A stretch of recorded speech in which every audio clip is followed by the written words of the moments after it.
আমার মায়ের রুমের মধ্যে আমি 2 বছর যাইনি। যখন ভীষণ শূন্যতা অনুভব করেন তখন কি করেন? না, আমি শূন্যতা অনুভব করতেই চাই না। আমি সময় বিজি থাকি, সবসময় বিজি থাকি আমি। এত বছর ঘরের কাছে কক্সবাজার, যেখানে মাসের পর মাস পড়ে থাকতেন, সেখানে গেলেন না। হয়তো এই শো দেখার পরে প্রশ্নই আসবে, অন্য কোনো কিছুর কোনো অভিমান না, ছিল কিনা সেখানে? কেন অভিমান কার সাথে করবো? এখানে তো কাজ করতে গেছি, তাই না? অভিমান কার সাথে? অভিমানটা এটাই হচ্ছে, অভিমানও না যে আমি তো এখন কাজ করছি না বা করব না, তো ওইখানে খামাখা ঘুরতে গেলে আমার খুব এগুলো, কারণ ঘোরার ওই মন মানসিকতা নিয়ে তো তখন যেতাম শুধু কাজ আর কাজ। তো এখন তো যাবো ঘোরার জন্য, তো আমার মনে পড়বে আমি এখানে এই গান করেছি, এখানে সিকোয়েন্স করেছি, এই রাস্তা দিয়ে আমরা কত রোমান্টিক মানে সংলাপ করেছি।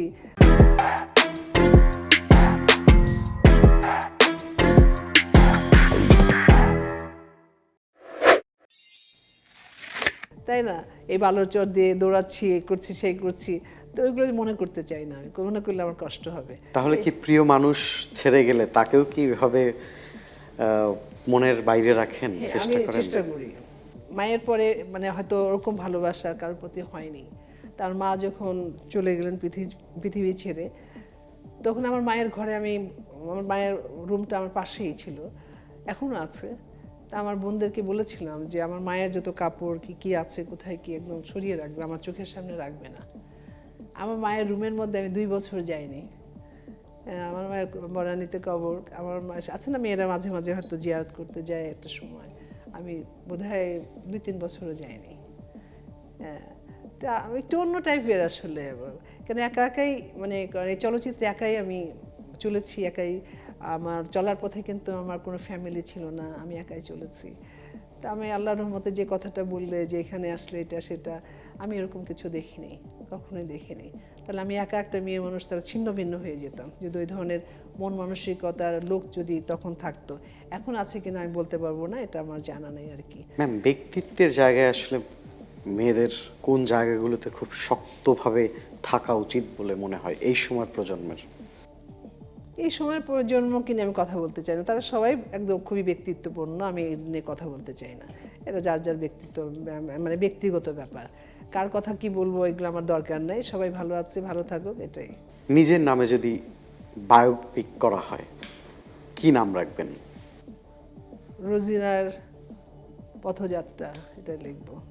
কোন নায়কের সাথে কাজ করার অপূর্ণতা রয়ে গিয়েছিল? না, আমার ইন্ডাস্ট্রির সবার সাথে আমি কাজ করেছি কম বেশি। কোন ডিরেক্টরকে ভীষণ রাগী মনে হতো ওই সময়? কাউকেও রাগী মনে হয় নাই, খুবই প্লয়েড ছিল, খুবই একটা আর্টিস্টকে মানে বোঝানোর একটা খুবই সুন্দর একটা বোঝানোর তাদের ক্ষমতা ছিল। মানে আমার কাছে মনে হয় না কেউ রাগী ছিল। হ্যাঁ, তবে সুভাষ দত্ত রাগী ছিল না আর কি, তো উনি একদম মানে অন্য অন্য ডাইরেক্টরের চেয়ে একটু মানে কঠোর ছিলেন আর কি, যে ওনার মতোই হতে হবে। আপনি রাষ্ট্রীয় চলচ্চিত্রের সর্বোচ্চ সম্মাননা পেয়েছেন, এরপর কোনো অপ্রাপ্তি আছে কিনা? মানুষের তো মানে কারণ যে তৃপ্তি যতদিন মানে বেঁচে থাকবে ততদিন মানে অতৃপ্তি থাকবেই, তাই না? এটাই স্বাভাবিক আর কি। এই যে এখন মনে হয় যে আমি যদি তখন চলচ্চিত্রে থাকতাম আরো ভালো ভালো গল্প নিয়ে কাজ করতে পারতাম, বোধহয় এরকম মনে হয়। যখন ভীষণ শূন্যতা অনুভব করেন তখন কি করেন? না, আমি শূন্যতা অনুভব করতেই চাই না। আমি সময় বিজি থাকি, সবসময় বিজি থাকি আমি। যেন একটু শুধু দোয়া চাই, তোমারও আমার দর্শকদেরও দোয়া চাই, যেন যতটুকু সময় আল্লাহ পাক পৃথিবীতে রাখে আমি যেন বিজি থাকতে পারি। আল্লাহর কাছে দোয়াও পানাও চাই এটা, যে আল্লাহ তুমি আমাকে যতটুকু সময় পৃথিবীতে রাখো, আমাকে সুস্থ সবল রেখো, আমি যেন এরকম বিজি থেকে যেন আমি পৃথিবী থেকে ত্যাগ করতে পারি।